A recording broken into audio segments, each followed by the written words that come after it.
Hello there, welcome to Afternoons on FNR Football Nation Radio. We will be with you very shortly. No football overnight, but we are looking ahead to the weekend of football as Europe's top club competitions are set to resume. Stay tuned, we are getting underway very shortly.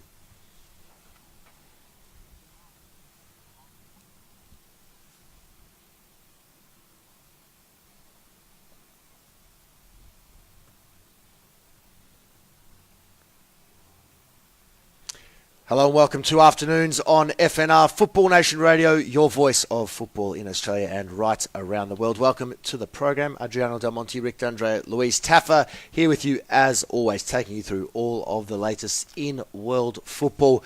European club competition set to resume after a mini break due to the international round, of course, the start of the UEFA Nations League for those European nations, and of course, international friendlies aplenty around the world, but now all things back to club action. We are streaming this first hour, as we do every day, live on Facebook. Jump on, say hello, let us know what you are thinking in the world of football, and of course, our second hour, we will be in our studio taking your calls and responding to all of your tweets. You can find us at FNR_radio.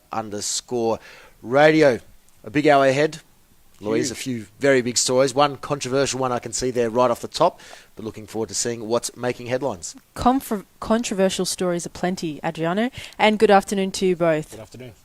Tottenham's goalkeeper, Hugo Lloris, has been fined $91,000 and banned from driving for 20 months after he pleaded guilty to one count of drink driving. Lloris admitted being more than twice the drink drive standard, where he was stopped in the early hours on the 24th of August. WADA confirms their investigation into Valencia's Denis Cheryshev. Bordeaux reveal Arsenal legend Thierry Henry didn't get the job for financial reasons. Henry was understood to be Bordeaux's top target, and talks were well underway before L'Équipe claimed Henry stepped away after being left unsatisfied by the guarantees made by the club's new owners. German midfielder Sami Khedira has signed a 2-year contract extension at Juventus that will keep him at the club until 2021. Brazil's captain Neymar felt he was harshly booked after missing out on a penalty during his side's rout of El Salvador in Washington. Neymar criticised the referee after receiving what he felt to be an unnecessary booking for simulation. The FIGC's prosecutor has officially requested that Chievo be deducted 15 points for alleged false accounting. They're accused of trading players with Cesena, who later went bankrupt, creating false profits to allow them to continue to register for the Serie A.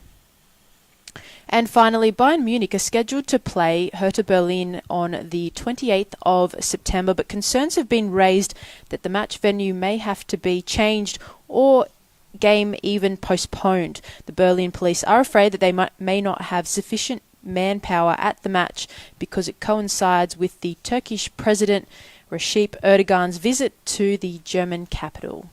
Adriano, that's what's making headlines. More later on in the hour. Thank you, Louise. We'll start with the German Bundesliga, obviously off the back of that final story. Some more news, some interesting transfer targets for Bayern Munich particularly to come. But if you're with us on Facebook Live, you will see our headline for the program today, Bundesliga winner playoff format. And that's where we'll start. Interesting times in the German Bundesliga. We've questioned in the past, Rick, whether or not the Bundesliga may be becoming a little stale.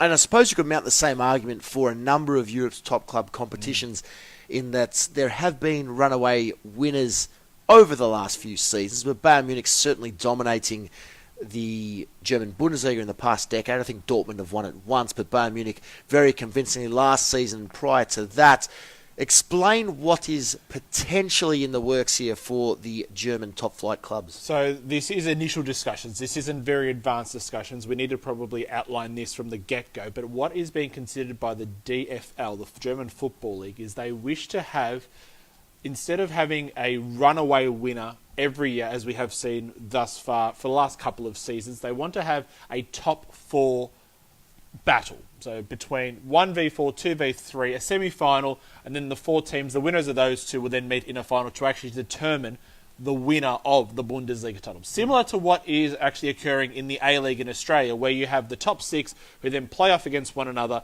ultimately resulting in a grand final and then a winner becoming the premiers of the title in Australia. So it's a similar sort of concept. And the reason behind that is because the DFL feel that Bayern Munich, due to the money, due to their investments, due to the Champions League revenue, due to a lot of the time scouting and poaching the best players in Germany from other clubs, they have become too dominant. And so they want to try and equalise and bring the other teams up into the process to actually have a chance to win the Bundesliga title and not just have one team constantly becoming a runaway winner. Well, that makes sense because they've won it 28 times in their history. I don't think it does make sense. I think it's absolutely ridiculous. It is absolutely ridiculous that for the sake of Bayern Munich dominance, this is what they would do. Every league is like that, and it takes away from... You two are the purists of football. We are. So I'm not in for it. I'm just saying they have won it 28 times, so maybe this is why it's come up.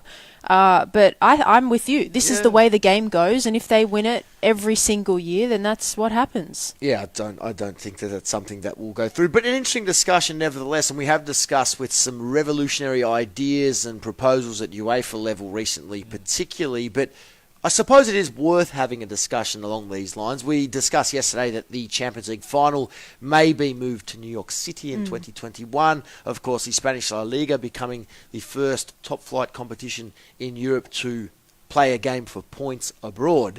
So while I say it's ridiculous, it's something maybe that we shouldn't rule out at this point, given what's taking place elsewhere. I don't think we need to rule it out. I just think if we use the Australian example, I think ultimately the European football associations or the individual FAs, I think, will strike this out. I don't think they want to add another trophy, a couple of extra games on top of already the big heavy workload that 35 or 34 plus matches in a league season gives these players. So I can't see them ultimately approving this for the sake of 2 extra games, a second trophy, or an extension of the first. I don't think this one ultimately will go through, but I think it is a good discussion point, as you do say, to actually have this discussion, because you don't want to see runaway league champions year in, year out, season in, season out. So it is at least refreshing to hear that the DFL are wanting to try and think a little bit outside the square to try and come up with a resolution to maybe equalise the Bundesliga in itself. Obviously, the Bundesliga was just the 18 teams, so technically, if they were to play a finals-type format, they'd still only play the 36 as opposed to the remaining competitions 38, and that is if you go all the way. So the 34 they currently play, a semi-final and final-type setup. Look, it's interesting, but I don't think it works at the highest level of football. It's different here in Australia where the A-League and the concept of the A-League locally, it's required the finals format to engage and to enhance interest and to keep everyone's attention alive for long parts of a season while a competition is in its infancy. But I don't think for a competition as established as the German Bundesliga is, I don't think this is something they require. And despite their dominance, I did mention that Dortmund have won a trophy this decade. So it's not out of the question that Bayern Munich can be dethroned. And in actual fact, I think they will at some point soon, because we've discussed it here before, but I don't really like where Bayern Munich's squad list is currently at. You might not like where their squad list is at, but it's better than the rest. It's a lot better than the rest. That's the issue. And when you're talking about the likes of your Schalkes, your Borussia Dortmunds, your Wolfsburgs, your Stuttgarts, your Eintracht Frankfurts, your RB Leipzigs, they are only, in my eyes, generally competing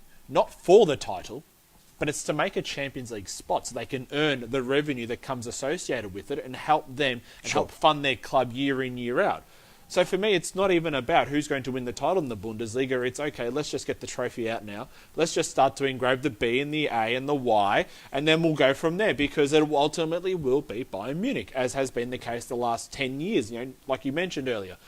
So I think as an idea, as a concept, if this were to be introduced, yes, you might get a Bayer Leverkusen, you might get a Schalke, you might get a Dortmund actually becoming Bundesliga playoff champions, but would they then be really Bundesliga title winners? And I think there's a difference. You can win a trophy at the end after having, say, a grand final or a big final, but once you've played the 34 matches that you do play in the Bundesliga, ultimately the team that does top the table will be seen as really being the champion. I'll be honest though, I feel that, so if you're not across what we're saying here, in Australia obviously there's the Premier's Plate, correct, as well as the champion. Yep. Now, if this was to be... So obviously one goes to the team that finishes on top, and then the other one goes to the team that wins the grand final, and that's ultimately the champion. Yeah. So the Premier's Plate goes to the winner of the season, and so on and so forth.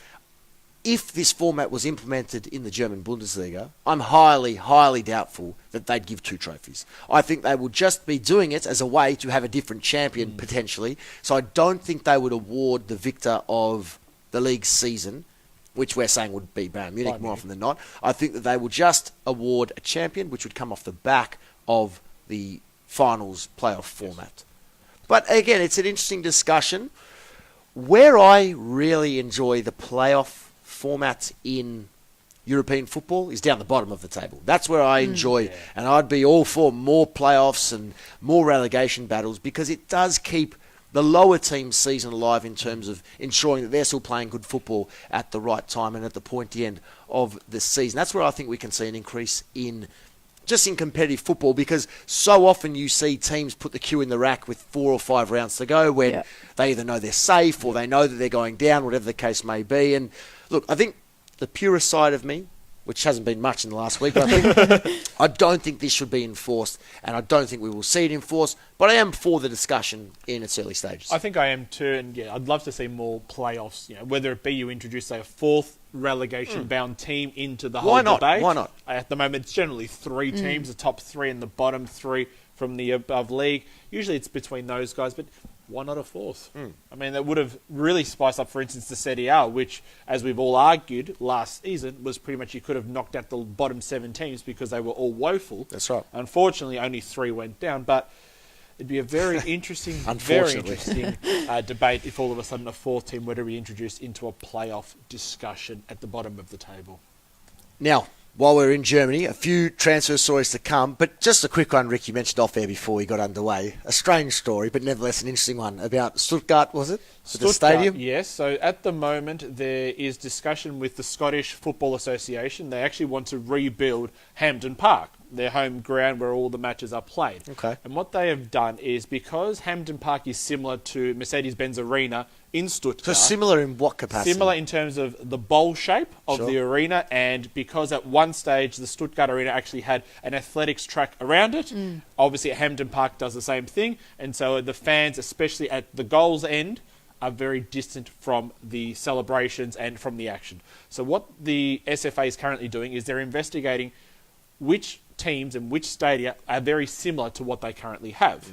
And at the moment, they are approaching the Stuttgart officials and the owners and trying to discuss and trying to work out their construction design, the flaws, things that worked, basically the positives and the negatives that should be implemented into Hampden Park to make it be a very similar rebuild once it is complete. Okay, that's very interesting. 2 stadiums, 2 countries, similar build.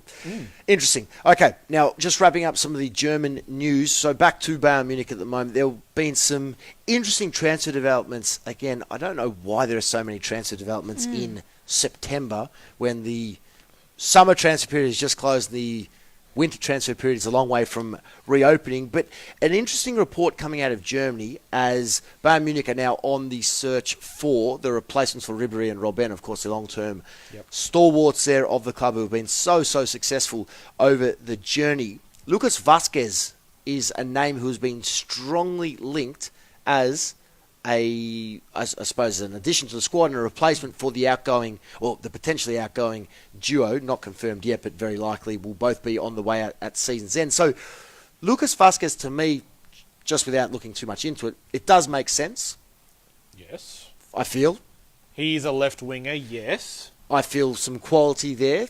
I feel more opportunity, perhaps, at Bayern Munich to take his football to the next level. Obviously, has played a lot of football at Real, but at the same time, how consistent will his football be under Lopetegui? It's early in the season. We'll see what takes place. But I feel that a Bayern Munich side, who I have argued previously are struggling to lure top-tier talent, I think this is a suitable target for them for the upcoming transfer period or for next season. I actually don't think it's actually a great move Tell me if why. all of a sudden Real Madrid let him go. Firstly, because... For Real Madrid or for Bayern Munich? Well, I'll argue for both. Okay. Because I actually feel if Lucas Vázquez leaves Real Madrid, well, he's only really competing with Marco Asensio on that left wing, which is his natural position.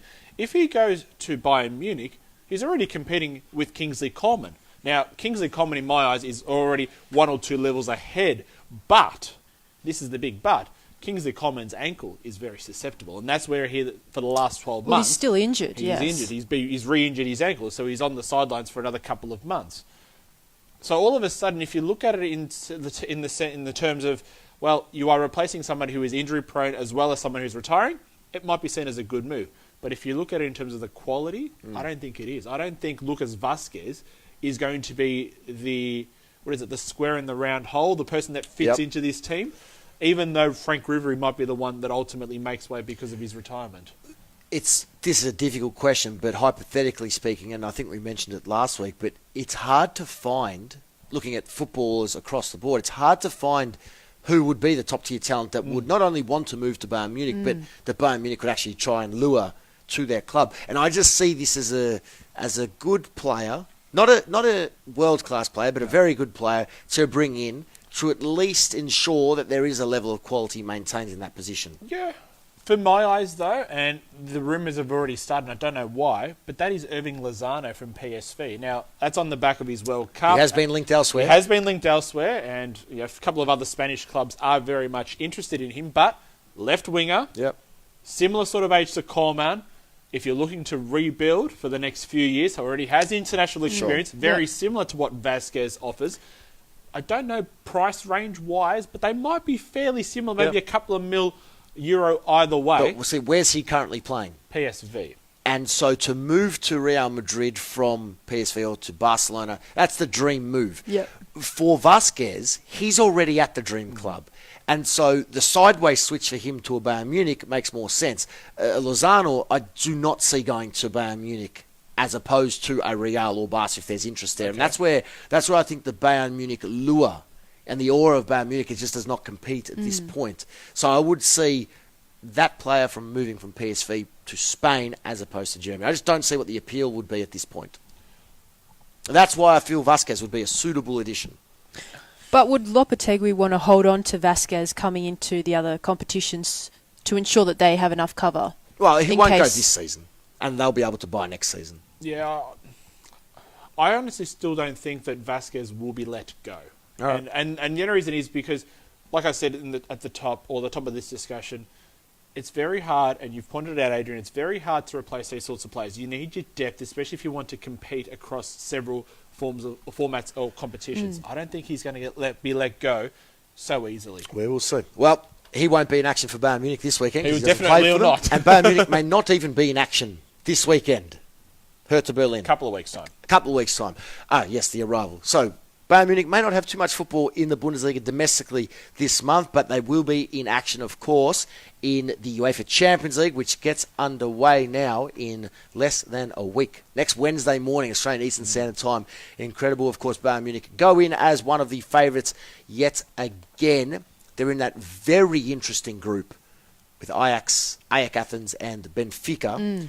And that will be a group which they should and will top very easily. So, again, another problem for me, why Bayern Munich are just lacking and maybe just not at that level to go to the top. They'll cruise through that group. They'll finish top. They'll hit the knockout rounds. They'll probably be flying in the Bundesliga as well. And then the same questions will be asked. Well, no competition in Bundesliga. They're cruising in the German Cup. They've done it easy in the Champions League. Where's the motivation and desire to play at the highest level consistently? It's just not there at the moment. Well, the motivation will probably come, say, around Valentine's Day next season, when the knockout stages of the Champions League awaken and the competition restarts. That's when you'll start to see that motivation, come alive. That's when it'll. You've watched a lot of football, Rick, over the journey. Way too much. One of their big rivals in Germany in the Bundesliga before we move away from Germany, Borussia Dortmund, a bit of an issue. Pulisic, they're one of their star players. He'll miss the game against Frankfurt at the weekend through injury. Didn't play for the US in the international break. We do know that. But I'm not worried about the weekend against Frankfurt. I'm worried about the Champions League to come. Tough group, Atleti, Monaco themselves, and Club Brugge. And they're away to Bruges in the first round.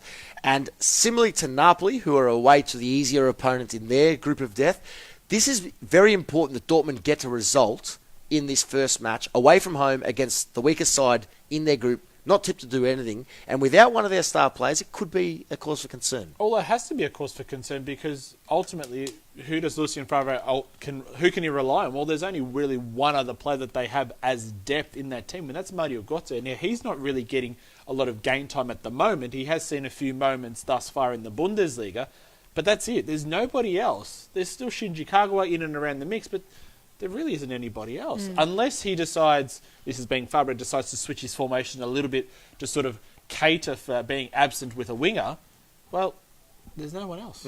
It's Royce, Götze, Alcacer, Kagawa, these sorts of players. You throw in Thomas Delaney and Axel Witsel, and that's essentially your entire team with a back four and a goalkeeper. Well, Dortmund are in action in the opening game of the upcoming round of the German Bundesliga. They take on Eintracht Frankfurt at home. 4 points from their opening 2 fixtures. They'll be looking to make it 7 there, and I think they will. We'll preview that match and all the other German fixtures tomorrow, live here on FNR Football Nation Radio. Let's move across to... Well, let's just go through some of those other news stories that Louise mentioned, because they were very, very big. Very big. And off the top, the biggest one, Hugo Lloris. So... he's lost his license for, 20 months? 20 months and been fined $91,000. Okay, $91,000. And I don't know what to make of that. That's an individual not in a good way if you are committing a crime at that level. And if you read the reports about the state he was found in when he was obviously punished and picked up on the spot, it's not pleasant reading. So for the French captain, World Cup winner, Tottenham goalkeeper, of course, maybe there's a little more to the story than just what we read. There has to be.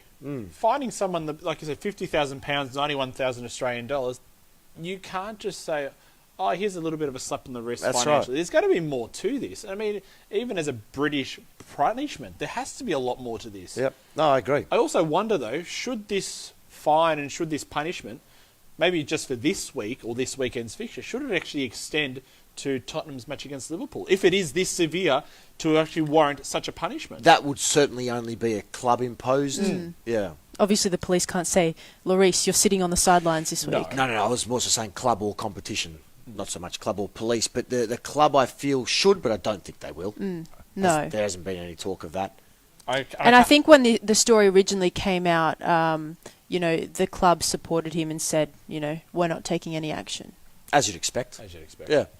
Okay, well, that's Hugo Lloris. Hopefully he can get his act together. Tottenham have also a very interesting period coming up, a very busy period. The Premier League returns this weekend. They'll be looking to bounce back from their very disappointing 2-1 defeat to the very impressive Watford, and they'll have to do it in the opening game of the weekend against Liverpool. Again, full preview of that to come tomorrow as well. Not an easy match, and that's why I suggested, does Levy and co up top make this move? Do they bring in Michel Vaughan for one match just so they can punish Hugo Lloris for his actions? Or, as you pointed out, Louise, if the club has said we are not punishing our player, we obviously will play him in this caper. Well, maybe now that the sentence has been handed down by the police, the club might take action. Let's wait and see. I don't think in this game. Maybe if they were playing Burnley or West Ham or someone down the bottom, but not at home to Liverpool, needing to bounce back, as I said, from that disappointing defeat last weekend, or the weekend before the international break. They went down to Watford. I'm really keen to watch Watford this weekend. That's the game of the round, maybe across all Europe. Watford, Manchester United. Unbelievable. They could make it 5 from 5, and United lose this. That'll be only 2 from 5.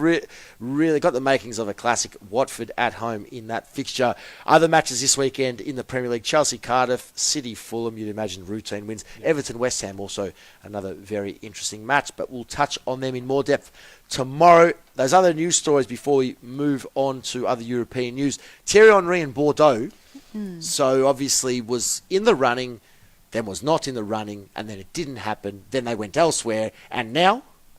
Well, they've appointed Ricardo as their coach, but it's been revealed that the new owners are going to be taking over by the end of the month.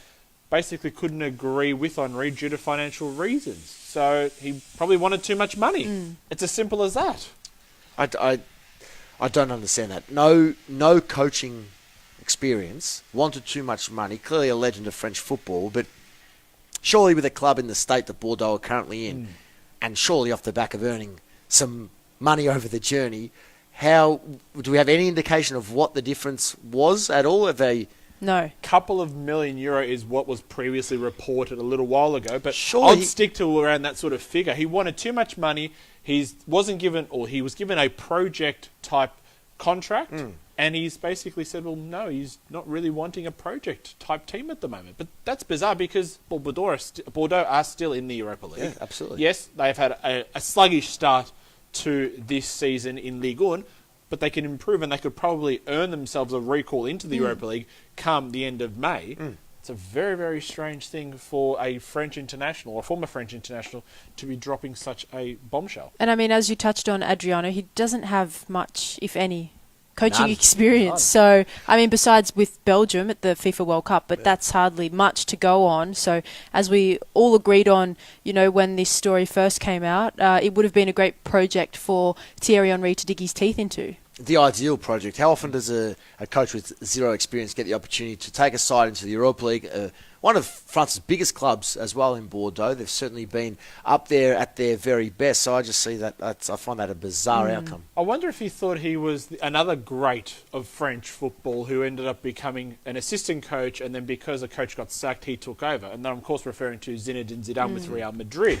He is not Zinedine Zidane. He is not coaching week in, week out. He's basically had one tenure as part of the Red Devils internationally, and all of a sudden he I'm assuming here, reading between the lines, he kind of feels that he wants to have a team that automatically can either compete for a title, but at least can qualify for a Champions League without too much struggle. And I don't think Thierry Henry, that position is going to land in your lap very, very easily. No. Well, look at former legends of that, I suppose, Premier League era. Steven Gerrard, a good example at Rangers at the moment. Frank Lampard went to Derby, but Gerrard with Rangers and some European football, an opportunity for a fallen giant of Scottish football who are now on the way back up. I see Bordeaux in a very similar position as that. It would have been a great opportunity and a great stepping stone for him to work with a project that is Bordeaux, to then take his coaching pedigree to the next level, and any success he'd have there, he could have ridden the wave of momentum and gone on to bigger and better things. But now, what next? Well, I think he just sticks around with Roberto Martinez and he helps to build the Belgian team and hopefully go towards Euro 2020. Well, they're looking very good to do that. There's no doubt about that. They ended their international window off on a high note, but not a surprising note. 3-0 win away to Iceland, a soon-to-be fallen giant of European football.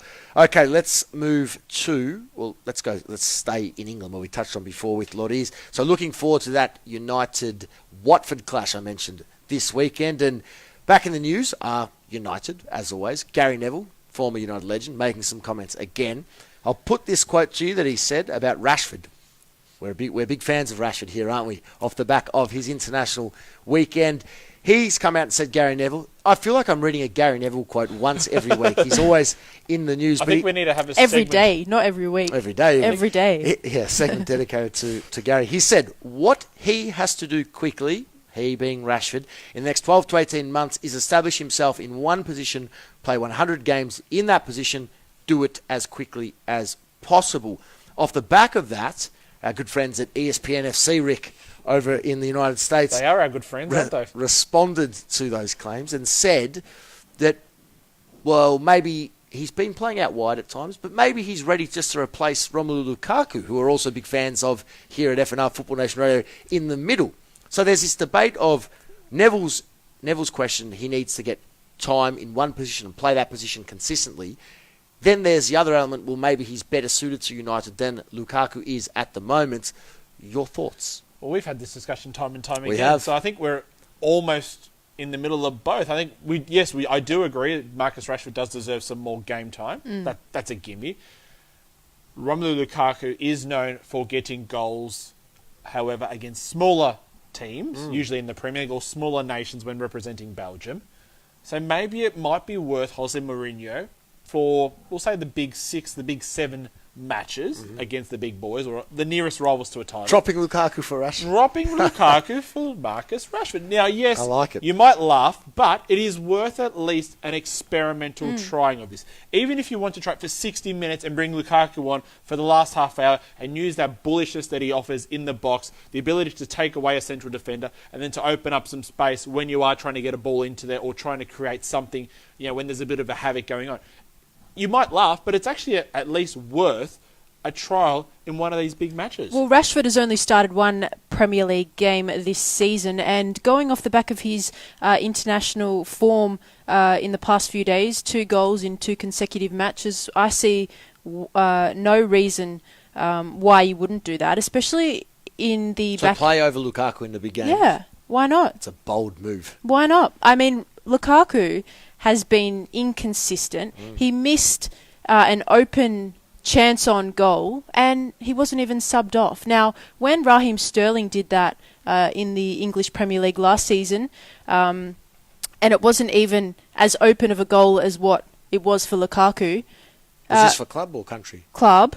Pep Guardiola pulled him off straight away, and he said, you can't be missing those chances. Now, Mourinho... But they do have a depth of talent, City. Well, Rashford's scoring goals. There's a little bit of depth there. Why wouldn't you just bring him on and teach Lukaku a lesson? Because as Guardiola said, when you're at the top, you can't afford to be inconsistent, and you need to be on your game every single match. What about Neville's comments, though, regarding him finding a position? So you're sort of disagreeing, you're both disagreeing with Neville, but then saying that Rashford has to play. And I agree with Gary Neville in the fact that if Rashford's going to really assert himself in this United side, he needs to be playing in the one position, but regularly. And so if we're only going to play him against the big teams... Well, the problem is, though, is Jose Mourinho is very stubborn with his formation and how many strikers he likes to play. That's my question with it all. I don't think he's up to playing for this United team. You don't think Marcus Rashford... or Romelu Lukaku? No. I don't think that Rashford in this style... I don't think this is going in this style, no. In this style, no. It almost has to be... I don't think he's an important piece for Mourinho in this stubborn style of football. In this stubborn style, no. That's why it has to be, okay, well, do you play Lukaku or do you play Rashford? But if Manchester United end up going to some sort of 4-4-2 variation and having 2 central strikers, well, then Marcus Rashford must, M-U-S-T, be played. Yeah, sure. It's whether... in this current setup that Mourinho likes, whether it be the 3-6-1, this 3-5-1-1, this 4-3-2-1, whatever it is, it's whether he fits into that. And at the moment, where's Rashford playing? He's playing very much out wide. He's been the one who's whipping the balls in. And it's Lukaku who stays as the central pivot figure at the top of the formation. I think it might be worth... firstly, trying Rashford in that position over Lukaku, just to see what the results are. But then secondly, if it needs to be against those big boys, where Rashford seems to be scoring his goals against and Lukaku struggles, maybe it is worth giving it a go. So it's a bit of a 50-50 moment. I do agree with Gary Neville in the sense that he does deserve more game time, but I also agree. I am also suggesting, well, maybe you need to change it up a little bit, Jose, and bring in Marcus in that position for the big boys. Yeah, but at the same time, and now contradicting myself, I think that Rashford is also excellent out wide because he uses his pace to get past players, and as you say, he's able to whip in balls, which sometimes United struggle at doing. And like Lukaku, he isn't really like a workhorse. He needs the service, and that's how he usually gets on the end of it. As we saw at the FIFA World Cup, he had, quality players like Kevin De Bruyne and Dries Mertens and Hazard, feeding him the ball so he was able to get onto the end of those and convert his chances. Whereas at United, I don't feel like he's maybe getting enough service, and I think Rashford is able to provide him that on the wing. But at the same time, Rashford is also good centrally because he's able to score the goals. So, well, that's what Neville's saying. Pick a spot and play in that spot and stick to it. And I think there will be that possibility, whether wide or centrally. But I certainly don't think, despite being critical of Lukaku, I don't think it will be centrally. So maybe he does need to consider holding down that position wide.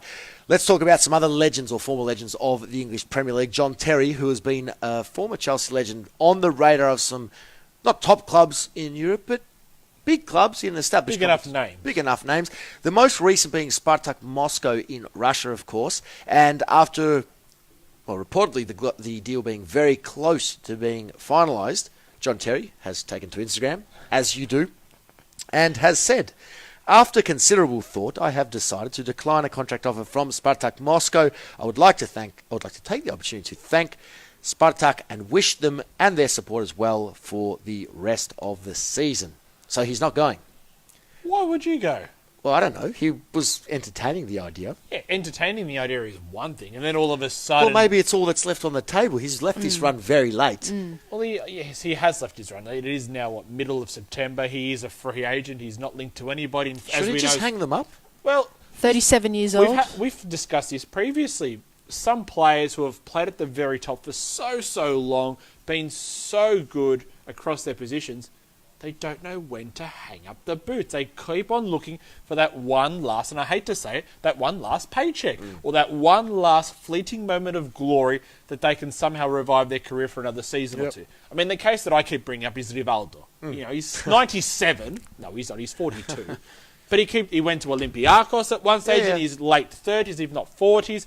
You know, some players that have obviously gone to the MLS to try and bring the game up. But Terry doesn't want to do that. I think Terry, he's trying to look for that one last moment where he can still make himself relevant.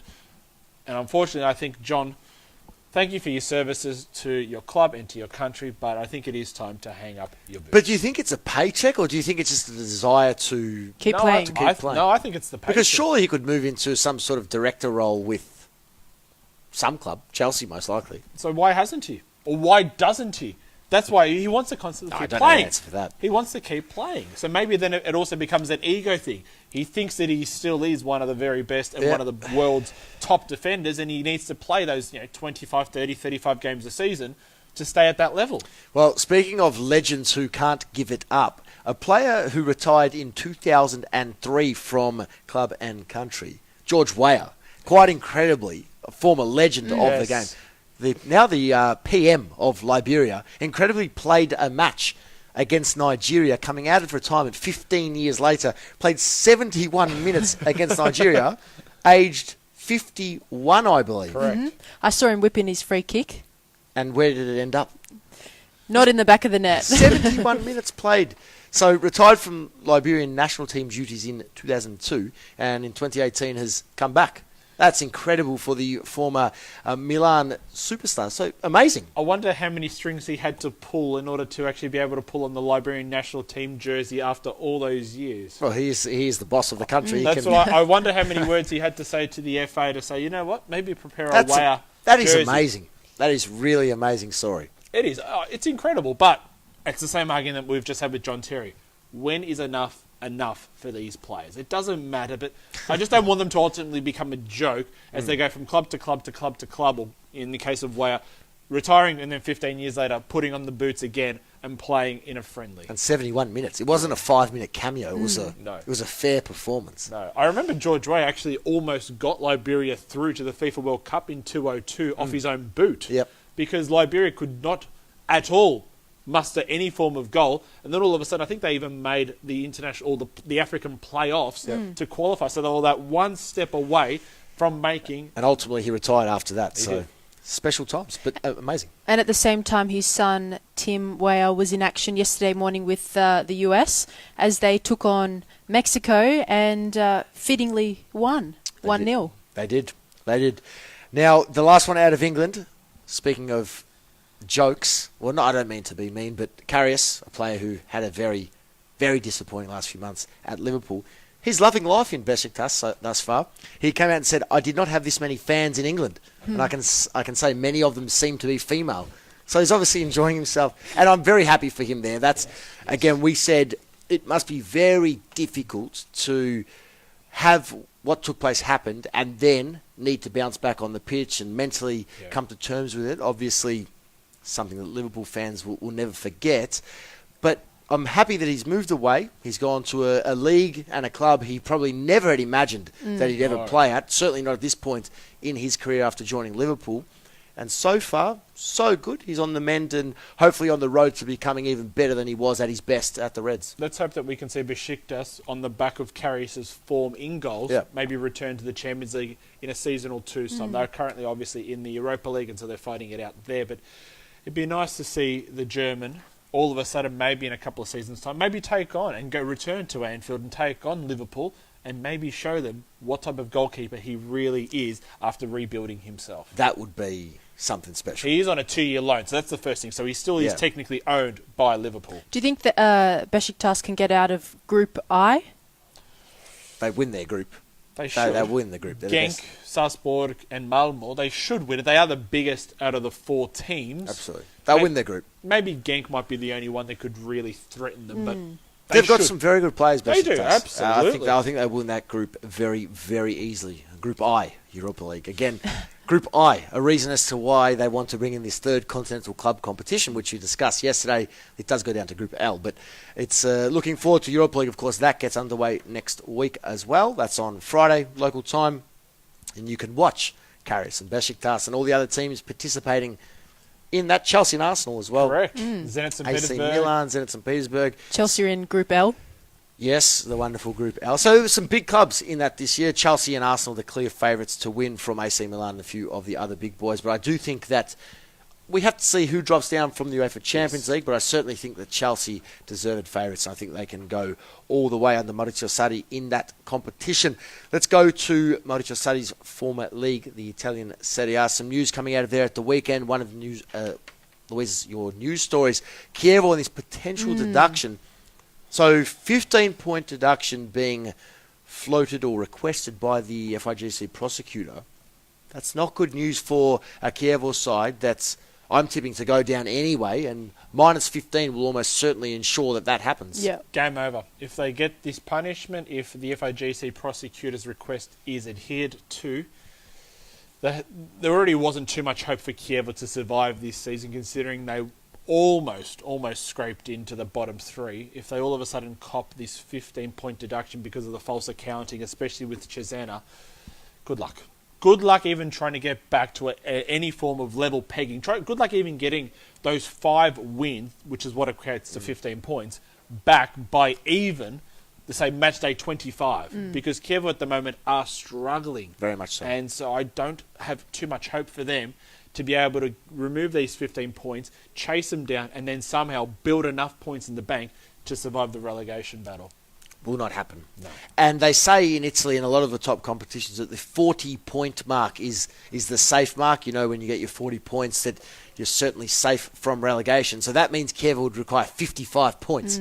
That is not happening at all. And with only 1 point from the opening 3 matches and a match away to Roma this weekend, they'll be 1 from 4 and really struggling. I mean, 55 points, just to provide a bit of context, that's almost making the Europa League. Absolutely. Yeah. That, or give or take a couple of points either way, you're in the contention for the Europa League. sure. Do either of you see Chievo at this stage being in contention for the Europa League? No. I'm going to say, no chance. I tipped them to go down without the 15, so I feel it could be a very long season ahead, and who knows what the future holds for Chievo if this does happen, because we have seen some other big clubs in Italian football struggle financially off the back of situations like this. And the other thing that will happen if the 15-point deduction is given is their actual president, Luca Campadelli. He will be suspended for 36 months. He'll be given a 3-year ban from actually being involved in any form of footballing activities. Does not help. Does not help whatsoever.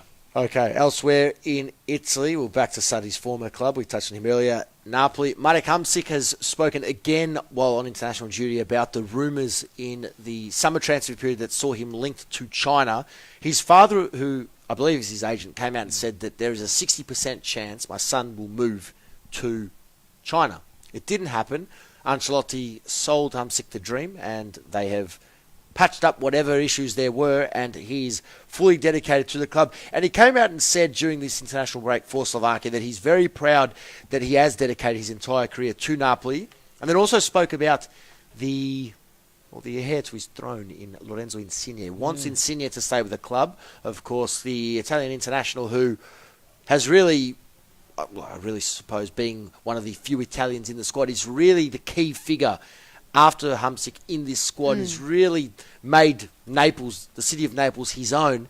And as a result, we have seen both Lorenzo Insigne and Marek Hamsik become 2 of the most formidable players in the Italian top flight. But Hamsik essentially awarding the armband to this wonderful player Insigne. A nice touch, but good to see that he will now be, for Napoli fans who have had a difficult summer, good to see that Hamsik will very likely be a Napoli player right until the end. And just to provide more context with Insigne, born and bred Naples. Born and bred. So Loves it, comes fan. from the town or comes from the city, grown up there his entire life. So yes, you can understand. It's got that Francesco Totti, that Alessandro Del Piero link and vibe to it also. Very rare in this day and age. It is. Very, very rare. So it's an easy decision for Hamsik, but I think it's very important for Napoli because had they lost Hamsik and Jorginho and Sarri, that would have been very difficult to overcome given they really didn't add too much to their squad. Especially in midfield. All of a sudden you lose your Absolutely, two key cogs in midfield, plus the man who manoeuvres and tactically makes them aware. Yep. We talked about Group C yesterday a lot in the Champions League. Well, had those two both moved, well, bottom with Crvena Zvezda is where we would have put Napoli. Yeah, for because sure. obviously they didn't replenish in midfield with a lot of quality, and therefore they could have obviously been struggling to even make the Europa League come February next year. The final news story Louise touched on was, of course, Sami Khedira extension to play at Juventus now until the end of the 2020-21 campaign. So he's still there for some time yet. This to me spells one thing and one thing only, but before I tell you that... Go on. Go on. He's a free agent in the upcoming summer. So he was going to be a free agent at the end of the 2018-19 season, the current campaign. And there is a lot of talk that this will be his final season at the club. And I feel that by tying him to a new deal is their way of ensuring they get a fee for a player who is important. And obviously he's a coach's pet because Allegri, this is his favourite player in the entire squad. His love child. That's right. I just feel this is a way to ensure that Juve do get their 10 to 15 million euro for the German international come season's end. I'm going to be interested to see who actually goes after him because if you do, once you do put it that way, it does actually make a little bit of sense. He is, 28? I'd say 28? I don't know exactly, but I'd say he's touching 30. If he's even touching 30, well, 2 years, if you get rid of him over the summer, I'd be interested to see who goes after him, but I also wonder... 31. 31. He still has a place in this Juventus team. Absolutely he does. But not till 2021. You never know. You never know. If Allegri is still around until that era, we don't know. That's the first bit of speculation that we need to discuss, and we'll discuss that at a later stage. But if Allegri is still around, even if Khedira gets to 33, 34 by that stage of 2021, I still think he still has a place at this stage in this Juventus lineup. Many fans of Juve have been critical of Sami Khedira, of course. He's a player who... There were a few games last season where he registered less than 20 passes for a game. Yes. He's got a strange role, a different role in this Juve side under Allegri, but he does have a role, and that's what I think needs to be respected. The management, from Allegri to the managers off the pitch and all the directors, they know what they're after. He's a top player. He's got great quality, and he does have a place to play in this squad, no doubt about it. And in actual fact... For some of his doubters, since his arrival at the club, no other midfielder has been involved in more goals than him. Correct. And that's incredible with a player like Pjanic in the lineup. He's been involved in 30 goals since his arrival, 20 goals scored, 10 assists. So his output and his return is there. And yes, we've been critical at times of his performances, but for them to tie him down, whether it's for the reasons I'm saying or whether it's not, whether it's to actually keep him playing in the squad, there is trust and faith in this player that he can contribute. So he's very thrilled to be there. He spoke very highly of Allegri at the press conference to confirm his extension, and obviously Allegri spoke very highly of him, and I think he'll have an important role to play. But what my question now is, given the departure of Marchisio, how different are the two in what they could offer? So for Juve to offload Marchisio, the player who's a youth product of the club, 25-year player at the club from the age of 7, to offload him, they're essentially the same age, one's 32, one's 31. What was the difference? And for me, I feel it's Allegri and his relationship with Khedira, but I feel the pair offered very similar qualities to this side, despite Khedira's output in goals being that little higher. The only thing I can think of is that Marchisio generally likes to play that little bit more advanced up the field, so more as a traditional central midfielder. Whereas in my eyes, I see sort of Sami Khedira as being just that half a step behind. So similar to what an Emre Can plays, just to compare club teammates. That's the only difference. I can't see it being too much else because I don't really think there was too much else different between the two of them. No, I don't. So I maybe... really don't. Except Allegri's favouritism. That's it. That's the other big thing. The only thing that I can think of is that Marchisio certainly wanted to play regularly, and Khedira at the moment has played and has scored and has been a key part. But surely, come Champions League time, Khedira won't be a regular in the lineup. I don't think. If he does, well, I suppose it makes sense and well done to him. But I feel that Marchisio would much rather have played football as opposed to continue being the reserve, which he has been for many seasons now. So. That is the latest with Khedira and contracts done there. The rumours continue off the pitch, though, for the Bianconeri. And they continue regarding a few of the stars. One of them in particular, who we have touched on, Paulo Dybala, recently. And that has obviously been off the back of him not playing as regularly with Ronaldo now in the lineup. And Ronaldo still not nowhere near his best, but the output's not there yet. Mm-hmm. But they will give him time to find the output, whereas for Paulo Dybala, it doesn't appear to be the case. So the reports continue to intensify regarding a potential switch with Paul Pogba at United. I personally do not see that happening, but that continues. But on top of that, reports in Italy now suggesting a potential replacement for Dybala, irrespective of whether or not Pogba comes in the deal. And the main one is Chiesa of Fiorentina. Now this, no surprise, young up-and-coming Italian player, I suppose a slightly similar player, someone who could play in attacking capacity across multiple positions. He's valued at a lot, 60, 70 million, they're saying. Chiesa for Dybala with a Pogba arrival. Is that something which Juventus fans should potentially get excited about?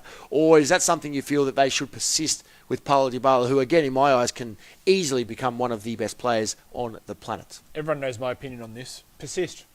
You are basically going to be replacing a 25-year-old Dybala with a 23-year-old... 20-year-old. 20, okay, my apologies, so even younger.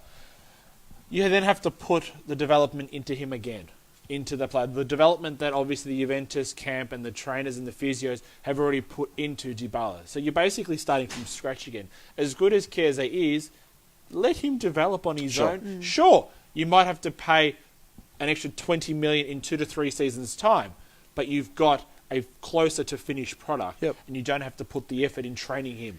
That's where I stand. I understand. Keep him where he is. I agree, 100%. The reports go on to say, and this was across multiple reports in Italy, and this may seem like fantasy, but these were reports also in the summer.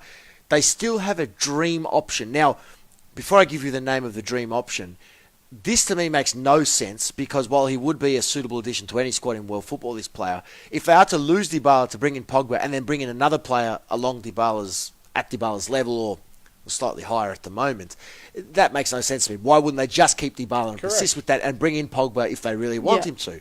Nevertheless, we have to bring you the reports. The dream player continues to be Antoine Griezmann of Atletico Madrid.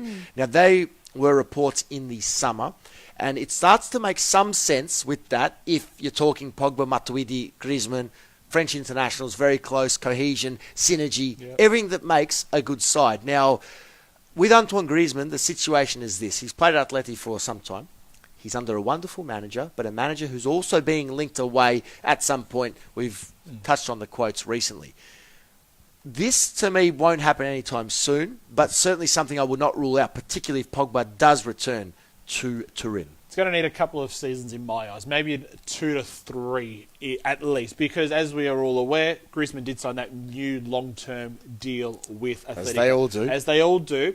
Usually, by about year 3 into such a long deal is when you start to see all the murmurings occur. So maybe this is why I think in about 2 to 3 seasons' time, Griezmann will be around that 30-year range, which has been where Juventus generally like to purchase their players. So that's when maybe, we're 2018, 19, maybe 21, 22 is when this Griezmann to Juventus plan may actually start to occur. But it is interesting to see that the seed is now being planted very, very early. Before Griezmann goes to Inter Miami. Yes, before he goes into Miami, of course. And finishes off his career in the MLS. They are our thoughts on the Dybala latest. They will not stop these rumours, particularly if he doesn't start scoring and playing soon. One individual who loves to have his say on all things Italian football is a former man that he used to work with, Maurizio Zamparini, who is the owner of Palermo, who now play their football in the second division. They'll be back very soon in the top flight. Very unfortunate not to be in the top flight this season. He's come out and he said recently in reports, it makes me want to cry every time Dybala does not play. It's all because of Allegri. I think he'll leave in January, and I think he'll leave for Spain. Interesting. They are his thoughts. And I agree with that. I agree with Zamparini. I think if he leaves for Spain. He does not leave for United. No. And they will have to work out some sort of deal there. But I think irrespective of Paul Pogba, things continue like this. 6 months, certainly 12 months. Unfortunately, Dybala leaves because there'll be interested parties, and who knows, maybe it could be a switch to Atleti. Maybe it could be a switch to Madrid in some capacity, and then you could see Antoine Griezmann maybe going the other way. But obviously lots to happen between now and then, and I think all UF fans just hopeful that he can start playing, start scoring, but then again, with the quality they have up top, someone won't benefit in some capacity, and we would have thought it would have been Mandzukic or Bernardeschi, but thus far they're the two who have played more minutes, and it's Dybala and Douglas Costa who thus far have missed out. So the Ronaldo effect continues. That's a little negative effect, but we'll see what takes place this weekend. Juve in action in a top-of-the-table clash. 1v2, Juve host Sassuolo. Will Ronaldo score this weekend? Yes. No. Yes, Next no. weekend. Next weekend. Frosinone. Or will he break his duck in the Champions League against Valencia in Spain? Well, he very well could do that, but I still think in the Serie A he won't get on the score sheet against Sassuolo. He'll get it on the score sheet against Frosinone and quite possibly in Spain as well against Valencia. All right. That would be interesting if he scored in Spain to open up his accounts. And of course, remember the Champions League final in Madrid in 2019. That is incredible. If only it was at the Bernabeu. If only. It's not, though. That was another thing Dybala actually said. One more on Dybala. The honour to play with Ronaldo and Messi, it's good. It's a good learning opportunity. It is. So, would he want to leave that? Is that important at his age? Well, a player like Dybala's quality, if he's not getting the game time... He doesn't need it. You don't think he needs it? To learn off Ronaldo? You don't think he needs the game time? Absolutely needs game time. I'm That's saying what I'm I saying. don't think he needs so much to learn off Ronaldo. Everyone needs to learn off Ronaldo, but he's at a point now where he needs to be That's playing. it. And it's almost irrelevant. He needs to be getting game time week in, week out, and if he's not getting it by January, he'll be off. In January, you feel? I think so. If this continues, where he's not getting any game time, surely he wouldn't have much patience to stick around. He does love the club, and they've brought him to a level which he wasn't at previously. We will see, but certainly his future will come under question, irrespective of the game time. He needs to start scoring whenever he does play. A couple of minutes to go here, Facebook Live. We are switching over to our app and websites. Out of the studio in the second hour, so stay tuned there. Keita Balde, interesting, Rick, wants to become permanent, they're saying, already.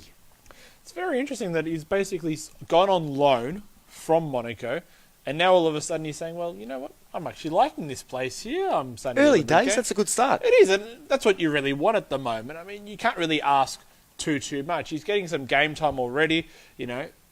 Inter will have to pay, I think, around 40-odd million euros to make the deal official, and he's saying, well, you know what, I don't want to just play. I want to become an icon. So he's almost saying to himself he wants to be another version of like a Javier Zanetti or these sorts of, Giuseppe Bergami, these sorts of very, very big names that have gone on to do something at the Nerazzurri. It's very, very promising if at the end of the season, come the end of May, Zanetti and co, who happen to be the vice president at the Nerazzurri, sign him, and he then develops into something. So it's a very, very positive sign. And something they need, because Inter have really struggled to consolidate their stars in recent seasons, and they've been far and few in between, and that's why we haven't seen much success for Inter on and off the pitch. But you do get the feeling, or many are suggesting this is their season, maybe not to win it, but certainly to compete. Well, seriously compete. Last season they scraped into fourth on the final day of the season, the final game, winning against Lazio to finish fourth on a better head-to-head record. This is their season to really compete and make their push for the top two, I'd say. They should still be targeting the top two, and the fact that a new signing was already hinting that, hey, maybe I want to be here a little longer is very promising. They're in action in the opening game of the Serie A this weekend as club competition resumes. Inter Parma, San Siro Stadium, 11 p.m. Saturday evening, local time here in Australia. That match live on beIN Sports or beIN Sports Connect. That's us done for this first hour, off to a very quick break, but plenty more to come. We'll recap all those big stories. We'll go in depth for some of the big games to come this weekend, that Inter Parma game being one of those. Of course, some big ones in England, Watford and United. Very excited about that. Plenty of other news and transfer stories doing the rounds as well. So stay tuned. Plenty more still to come with myself, Adriano Del Monte, Rick D'Andrea and Louise Taffa right here on Afternoons on FNR Football Nation Radio. Many thanks for joining us on Facebook Live. We'll see you again tomorrow at the same time to do it all over again. Full previews of the weekend action and plenty more. For now, though, for myself, Adriano Del Monte, Rick D'Andrea and Louise Taffa, we'll see you next time.